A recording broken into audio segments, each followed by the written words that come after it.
মা বেঁচে থাকা সত্ত্বেও যদি সংসারের দায়িত্বগুলো বড় ছেলের উপর চেপে দেয়, সেখানে ইসলাম কি বলে? এটি অবিচার ছাড়া আর কিছু নয়। আমাদের সমাজে অনেক বাবা মা আছেন যে তারা সক্ষম স্বাবলম্বী হওয়ার পরেও বড় ছেলের উপরে ভাই বোন তাদের সব কিছু ন্যস্ত করে দেয়, এবং বাবা মার যে দায় দায়িত্ব সেটা বাবা মা পালন না করে বড় ছেলের উপরে চাপিয়ে দেয়। কারোর প্রতি জুলুম বা অবিচার বা অযাচিতভাবে বোঝা চাপিয়ে দেওয়ার শিক্ষা ইসলাম আমাদেরকে দেয়নি, যার কারণে বাবা মায়ের এরকম কাজ করা উচিত নয়।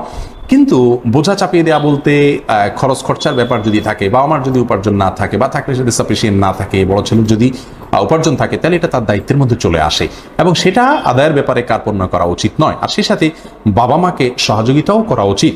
বাবা মাকে সহযোগিতা করলে বাবা মা, দেখুন আমরা সবাই আসলে অধিকার সচেতন, কর্তব্য সচেতন না। ডক্টর আব্দুল্লাহ জাহাঙ্গীর রহমাল্লাহ বলতেন যে আমরা অধিকার সচেতন, আমরা কর্তব্য সচেতন না। এটা স্যার রহমাল্লাহর কথা, আসলেই তাই। বাবা মা কর্তব্যটাকে আমার কি করতে হবে, আমার কি অধিকার কি, আমি সেটা দিচ্ছি, কিন্তু বাবা মার পক্ষ থেকে আমি যদি করে দিই তাহলে তারা তো আমাকে সব দিবেন ইনশাআল্লাহ বিদিনিল্লাহ। তারা ত্রুটি করছেন কিন্তু আমি তো সব পাবো, বিধায় এক্ষেত্রে আমাদের আন্তরিকতার কোনো অভাব থাকা উচিত নয়।